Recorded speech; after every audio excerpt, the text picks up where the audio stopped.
Natal yang pertama ini adalah Natal perdana kita.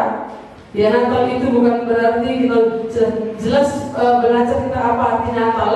Natal bukan perayaan, Natal bukan pesta, tapi Natal itu adalah peristiwa bagaimana Allah pernah datang ke dalam dunia. Dan apakah itu salah kalau dipestakan, dirayakan? Enggak salah juga. Iya, itu tidak salah juga. Mari kita lihat Matius pasal 1.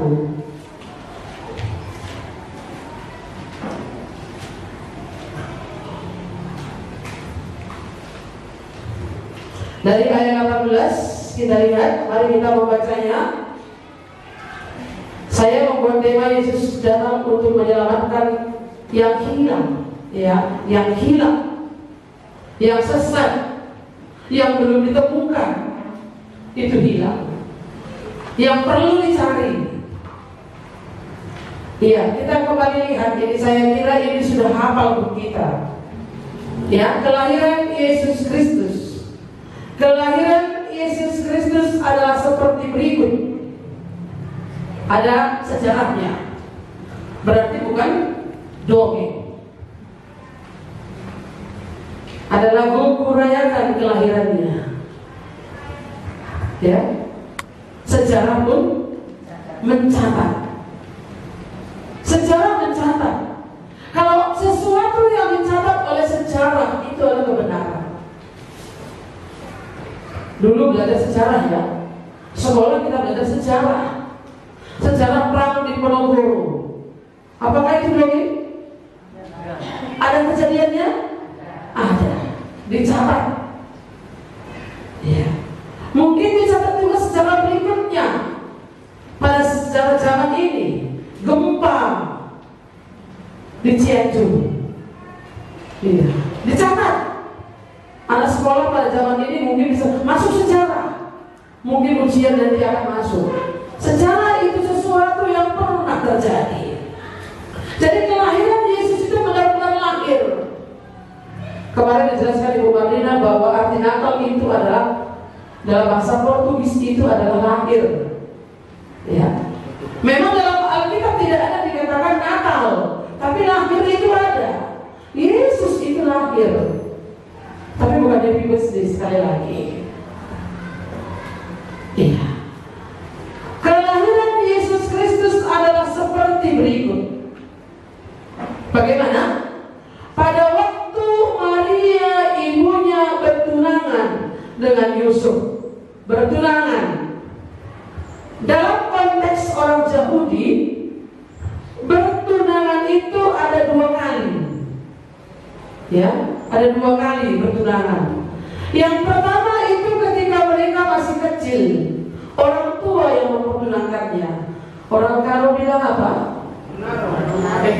Orang lantak bilang naro. Iya, orang tanah karo bilang sawit burung. Mungkin daerah lain juga berbeda. Saya nggak tahu orang tua apakah ada itu. Nggak ada ya kan? Tidak ada. Nah, budaya Yahudi ini ada. Mereka dipertunangkan. Artinya di sana adalah ikatan. Ada ikatan. Anak yang si A dengan anak si B ini, mereka membuat perjanjian. Nanti anak kita ini akan kita jodohkan. Itu yang pertama. Nah, jadi kalau ini nggak jadi, bagaimana?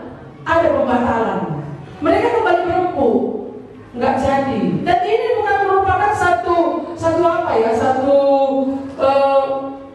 momen yang dibuat-buat. Nggak jadi ya. Anak kita ada di menikah, selesai di kedai kopi, nggak gitu. Mereka punya acara tertentu. Itu budaya Yahudi. Jadi waktu bertunangan itu, ini merupakan hal yang sakral. Bukan hal yang dibuat-buat main-main. Mereka sangat menghormati ini.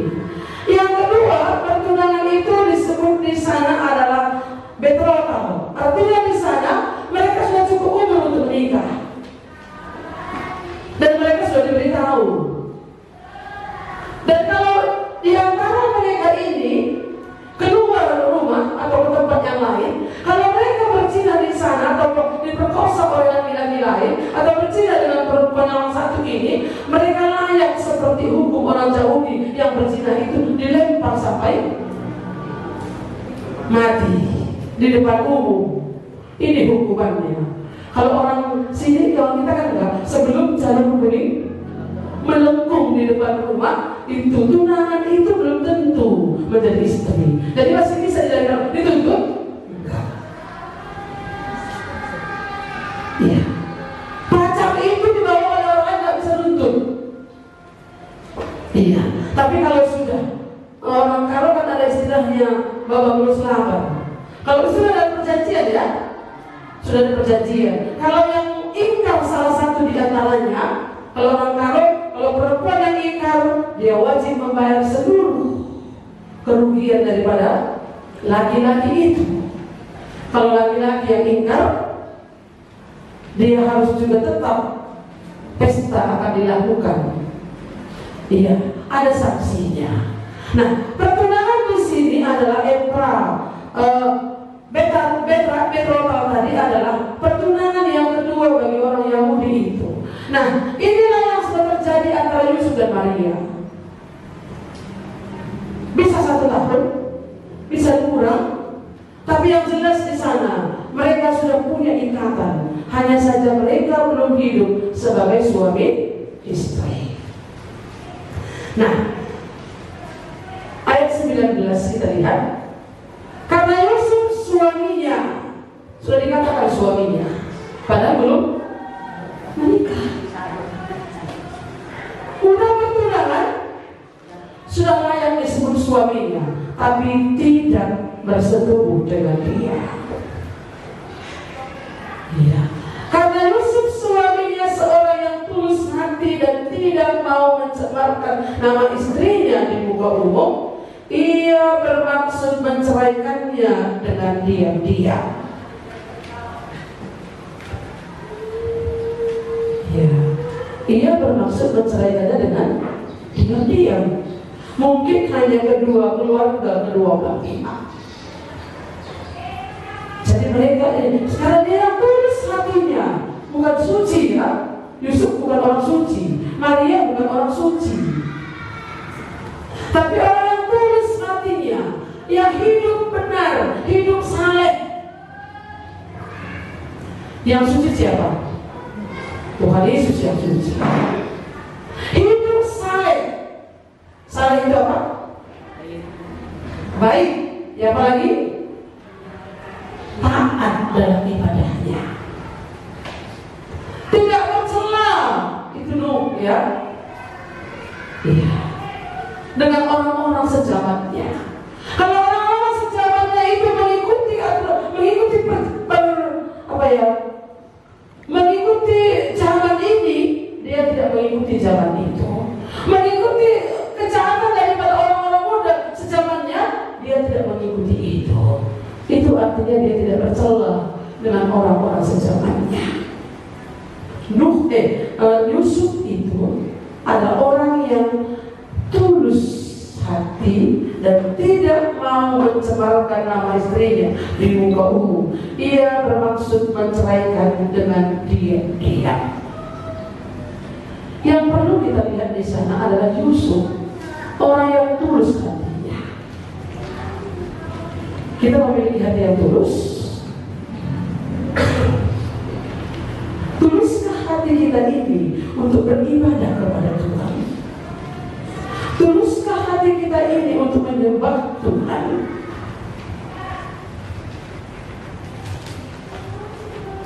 Iya. Beberapa hari yang lalu saya berbicara dengan seorang anak. Nanti di kampung lo Natal si A yang berkhotbah. Kenapa begitu? Dia bilang supaya gantian, supaya ada yang baru. Nah, jadi dia bilang begini. Kalau yang berkhotbah, kenapa kadang-kadang orang yang mau mendengar khotbah ataupun jemaat ataupun mau Natal mau apapun namanya selalu tanya siapa yang khotbah? Bukan ditanya apa yang mau dikhotbahkan, apa temanya. katanya. Jangan-jangan nanti kita datang ke situ kalau kita tahu siapa yang khotbah. Saya ingat juga perkataan hamba Tuhan Pak Kinting dulu waktu kita ini awal-awalnya. Dia bilang begini, jangan-jangan nanti kalian ini pergi ke Kabanjaya naik Silang Jaya karena kalian tahu supirnya siapa, karena kenal kalian siapa supir Silang Jaya itu. Bukan karena kalian yakin mobil bus Silang Jaya itu beda di Kabanjaya. Hari ini Rio simpang dulu ke Kabanjaya, kenal supirnya, baru kamu numpang di dalamnya. Ini gak bagus iman dulu. Saya ingat kali apa dikatakan beliau memulai GKMI pada waktu itu, supaya jangan nanti rusak generasi di bawah kita ini, supaya kita memandang kepada Tuhan inilah orang yang dipakai oleh Tuhan, inilah yang dipercayakan oleh Tuhan pada zaman ini. Yusuf itu tulus hatinya, baik dalam ibadahnya, baik dalam pergaulannya sebagai orang muda, baik juga dalam pengambilan keputusan untuk menjadi seorang suami. Ya, oleh sebab itu dia dengan diam-diam, dia tidak ingin mencemarkan Maria sebagai tunangannya, sebagai calon istrinya. Ia juga tidak mencemarkan nama baik daripada keluarga calon istrinya itu. Namun jika begini, saya pernah mendengar, ya ini memang sudah kejadian ya, artinya sudah dinikahi, lalu kemudian dibawa satu kampung ke kampungnya, tapi ketika perempuan itu tidak perawan lagi, dipaketkan pulang. Ada mama anak dulu, lah terlalu mengganggu bagi anak dia. Ngeri. Iya, ini pernah. Udah di pesta besar loh.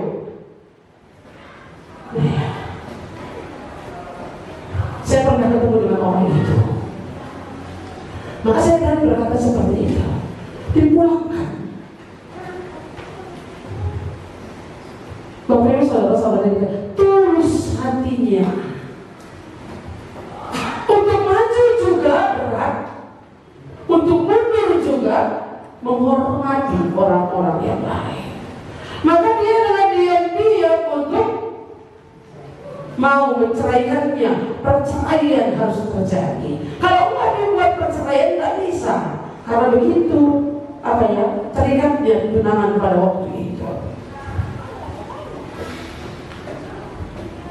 Tapi ketika ia mempertimbangkan maksud itu, malaikat Tuhan nampak kepadanya dalam mimpi dan berkata, Yusuf anak Daud, janganlah engkau takut mengambil Maria sebagai istrinya, sebab anak yang di dalam kandungannya adalah dari Roh Kudus.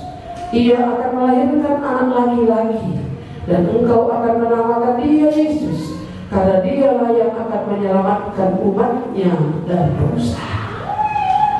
Yusuf peka dengan suara Tuhan. Dia membuka telinga kepada Tuhan, apa yang dikatakan Tuhan dengan peristiwa ini. Ya, kadang-kadang kita tidak membuka telinga dengan peristiwa yang ada di depan kita.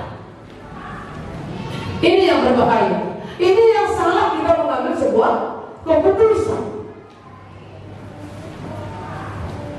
Ini yang salah. Dalam mengambil sebuah keputusan, kita tidak mendengar suara Tuhan. Kita memperhatikan, memikirkan lingkungan kita, memperhitungkan orang-orang banyak. Dia peka dengan suara Tuhan. Apa kata Tuhan?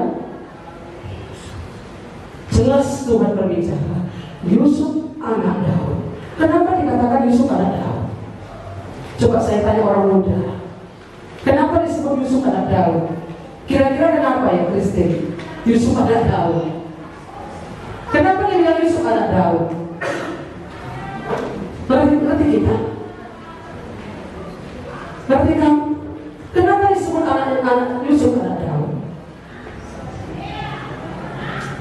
Sebagai orang yang taat kepada firman Allah, benar bahwa Mesias itu adalah keturunan Daud. Kalau kita lihat di ayat sebelumnya itu, seluruhnya ada 14 keturunan dari Abraham sampai ke Daud. 14 keturunan dari Daud sampai kepada pembuangan kembali. Kitab Nabi Yesaya berkata tentang tunas Daud, tunggul Isai, tunas Daud. Artinya di sana Mesias akan turun, akan lahir dari keturunan Daud. Yusuf peka, ya, Yusuf peka. Ini Yusuf anak Daud.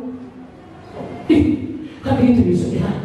Siapa ini yang berbicara? Tuhan. Bahwa daripadanya lah yang akan melahirkan seorang juru selamat. Ya. Ini yang dipahami oleh Yusuf. Dan ini yang dimaksudkan dalam ayat ini. Yusuf anak Daud. Tuhan mau berbicara kepada aku. Apa selanjutnya, kalimat selanjutnya? Janganlah takut mengambil Maria dari istrimu, menjadi istrimu, sebagai istrimu.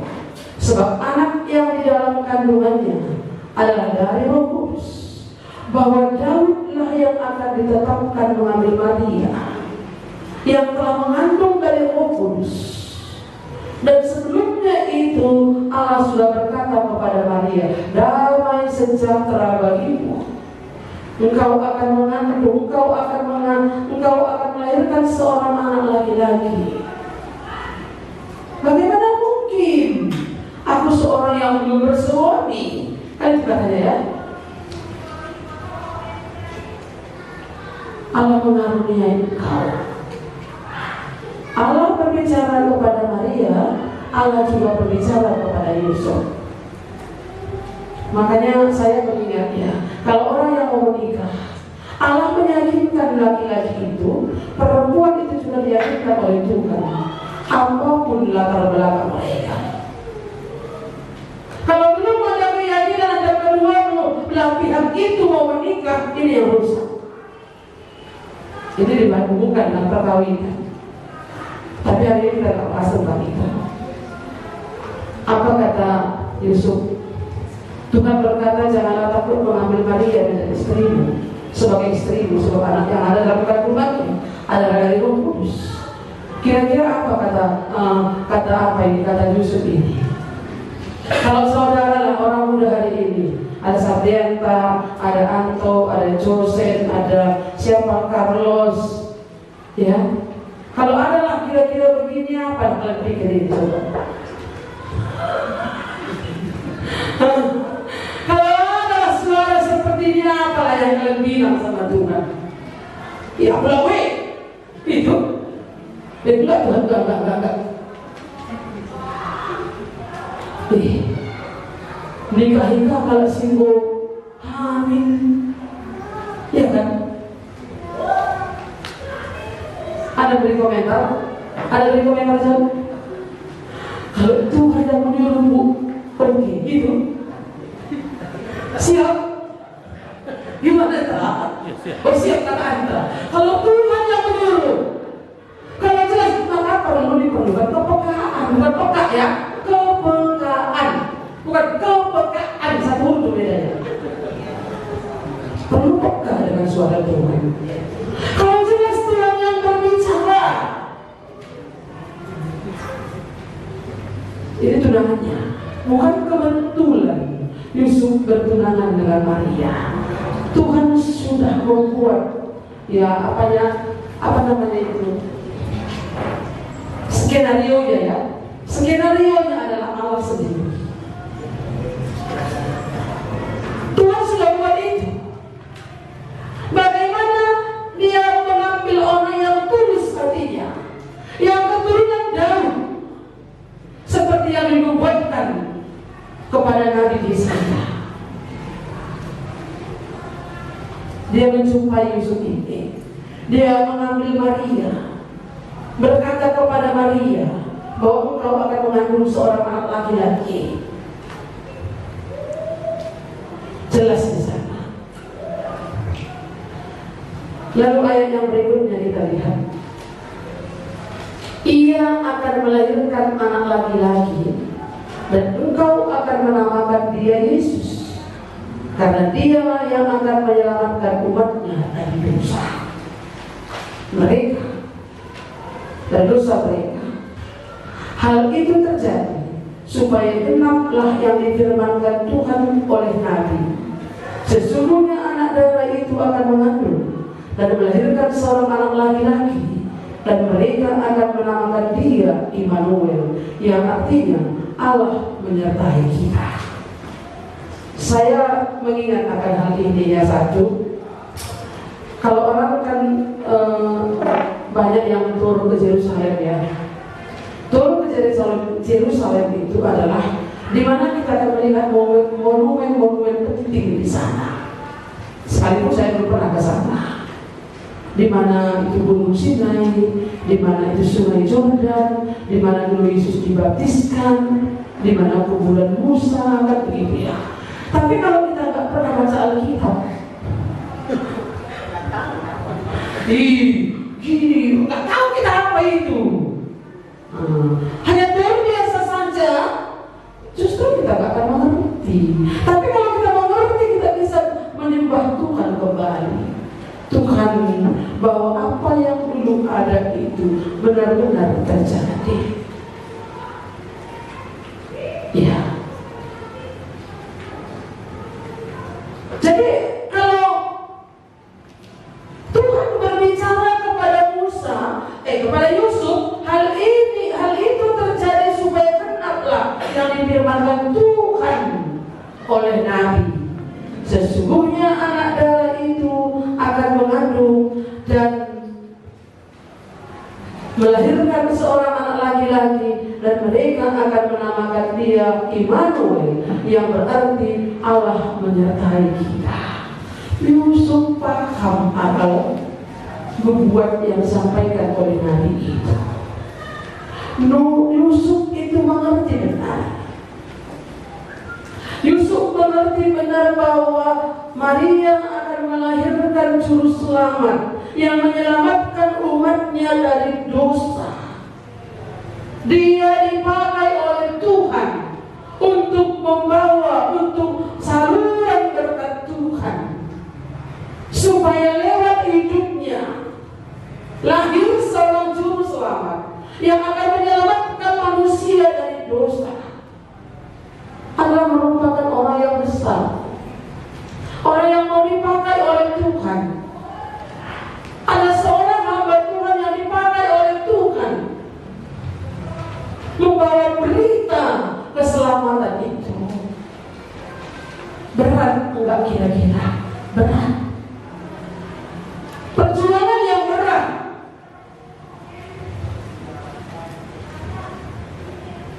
Malu. Tapi karena peka dengan suara Tuhan, inilah yang dipercayakan Tuhan bagiku. Ayat berapa? Sesudah bangun dari tidurnya, Yusuf berbuat seperti yang diperintahkan malaikat Tuhan itu kepada. Ia mengambil Maria dan istrinya, tetapi tidak bersetubuh dengan dia sampai ia melahirkan anaknya laki-laki, dan Yusuf menamakan dia Yesus. Yusuf itu laki-laki normal,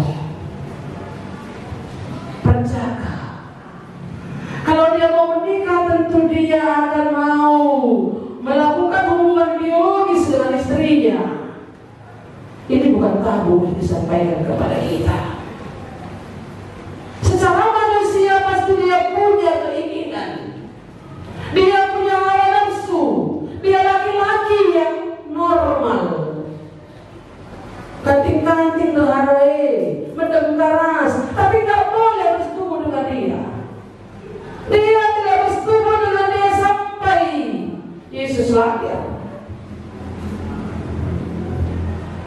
Laki-laki mana yang siap tidak melakukan persetubuhan dengan istrinya? selama bikinlah waktu itu nggak dibilang memang berapa bulan Maria mengandung waktu dia mengambil dari serinya, tapi menunggu waktu sekian bulan sampai melahirkan. Bukankah dia harus berjaga-jaga? Ketaatan Yusuf itu sangatlah besar yang perlu kita teladani. Bukan masalah biologisnya ya, tapi bagaimana dia peka dengan suara Tuhan. Karena Tuhan yang berkata, juru selamat akan datang melalui keturunanmu, supaya orang-orang diselamatkan. Supaya orang diselamatkan. Apa yang harus kita lakukan? Percayalah kita rugi. Saya lulus supaya ibu saya selamat. Ada janji Tuhan. Percayalah kepada Tuhan Yesus, maka engkau akan selamat. Engkau dan seisi rumahmu. Itu kata Tuhan. Saya melebihi kerajinan daripada kerajinan anak-anak yang lain. Makanya saya bilang sama mama saya, kalau marah-marah, apa rupanya kelakuanmu yang salah? Kalau ternyata seperti anak-anak yang lain itu berkeliaran menjadi perempuan yang binal, oke lah. Ini karena ke gerejanya awak, karena melayaninya awak, dia ngoceh di situ, nggak masalah bagiku. Tapi bagianku kerjakan. Itu yang harus kita pikirkan. Kata supaya ini untuk apa? Supaya nama Tuhan ditinggikan. Tujuan itu peka dengan suara itu apa kata Tuhan dengan keluarga kita. Saya ingat itu. Percayalah kepada Tuhan Yesus, maka kamu akan selamat dan engkau dan seisi rumahmu. Jadi tidak mungkin saya itu berdiam diri. Sumurnya ambil sumur dibilang aku katanya. Saya tahu sumur itu dari mana, dari kegelapan. Awalnya saya bilang apa? Lalu Maria minta dulu sumur sama si Adu itu. Saya bilang lalu Maria saya bilang. Saya bijaksana, saya bilang sama orang, apakah saya salah ini? Saya bilang sama pendeta waktu saya bertanya. Jadi saya bijaksana Pak, itu bukan bijaksana, tidak situ katanya. Bukankah saya terus berterang berkata kepada dia? Saya bilang sama dia, Ma, apapun yang kamu suruh aku mau melakukannya. Tapi yang tidak bertentangan dengan firman Tuhan. Yang itu tidak bisa membangun imanku. Kalau itu pun kita gak berani sampai kapan kita. Saya tinggalkan orang tua saya. Dia bilang dulu sama saya, kalau belum tamat kuliah, kamu harus bantu aku ke ladang. Itu perjanjian kami. Waktu Ulin masuk sekolah S1 di Medan Area. San Thomas ya, sorry. San Thomas, Medan Area di San Thomas. Itu perjanjiannya. Kamu harus bantu saya, jangan menikah dulu katanya. Harus bantu aku ke ladang. Saya kerjakan itu nyemprot supaya ladang itu tidak begitu banyak modalnya, sawah itu tidak banyak modalnya, supaya adik saya bisa kuliah. Tapi ketika panggilan Tuhan itu jelas, saya meninggalkan kampung saya. Nggak terlalu jauh kan balik kasih kuala, tidak terlalu jauh. Bibi saya bilang, ngapain kau tinggal di kuala itu? Kau tinggalkan Eda itu sendiri di rumah. Ya, tapi saya melihat bagaimana imannya bertumbuh. Kadang-kadang kita kan takut kali, bukan melawan. Saya tidak ngajari saudara, peka dengan suara Tuhan. Tidak taat. Kalau Yusuf tidak taat, apakah Yusuf akan bisa berkat Tuhan? Tidak. Ya, memang sudah dibuat, tapi memang sudah diatur skenario, sudah diatur memang. Allah yang mengaturnya. Tapi dibutuhkan ketaatan Yusuf dalam hal itu. Bukankah Samuel juga taat awalnya? Tapi kemudian Tuhan, anak-anak oleh karena kejahatan anak-anaknya itu, anak-anak Imam Eli ya. Bukankah Tuhan tidak mengizinkan Imam Eli itu dari imam selanjutnya? Karena ada dosa di sana. Ketidaktaatan kita membuat rencana Tuhan dalam hidup kita gagal. Mari kita taat. Ketaatan. Saya lihat di sini adalah Yesus datang untuk menyelamatkan yang hilang. Yesus datang untuk menyelamatkan yang hilang. Siapakah yang terhilang itu? Masih banyak keluarga kita yang terhilang, tetangga kita yang terhilang. Tapi itu butuh ketaatan. Bagaimana Yusuf taat kepada Tuhan, mendengar suara Tuhan, peka dengan suara Tuhan dan taat kepada apa yang Tuhan katakan. Firman Tuhan yang berbicara. Hal itu terjadi supaya genaplah yang difirmankan Tuhan oleh Nabi. Sesungguhnya anak darah itu akan mengandung dan melahirkan seorang anak laki-laki, dan mereka akan menamakan dia Immanuel, yang berarti Allah menyertai kita. Hari ini pun kadang-kadang ada yang kita jelas tahu itu firman Tuhan, tahu kita berdosa, tapi mengingat orang lain, mengingat rugi kita rasa, mengingat kenyamanan diri kita, mengingat kerugian yang akan kita alami, kita tidak siap melangkah melakukan firman Tuhan. Itu yang terjadi hari ini. Makanya belajar untuk taat, supaya apa yang dikatakan oleh Tuhan itu genap dalam hidup kita.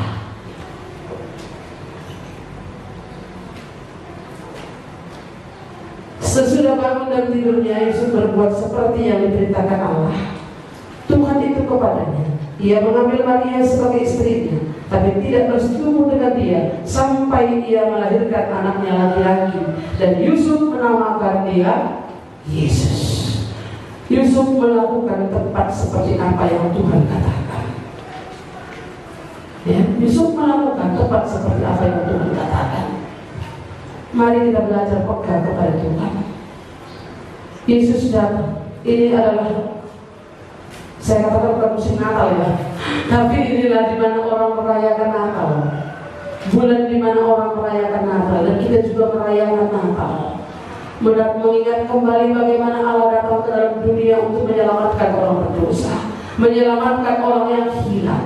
Tapi untuk menyelamatkan orang yang hilang itu, kita dipakai oleh Tuhan menjadi saluran berkat, supaya oleh ketaatan kita, memang semuanya itu oleh karena anugerah, tapi bagian kita mau dipakai oleh Tuhan, kita siap dipakai oleh Tuhan. Mari kita berdoa. Terpujilah Engkau Tuhan Yesus Allah kami yang mengasihi kami. Engkau datang dari surga untuk menyelamatkan kami. Dan setelah Engkau menyelamatkan kami ya Tuhan, Engkau punya tujuan yang khusus lewat hidup kami. Engkau punya rencana yang khusus dalam hidup kami. Engkau mau memakai kami secara pribadi.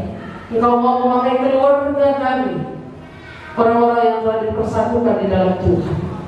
Oleh sebab itu Tuhan, kami berdoa kepadamu, biarlah kami membuka telinga bagi Tuhan, mendengar suara Tuhan. Apa yang Tuhan mau kami lakukan, apa yang Tuhan mau kami kerjakan.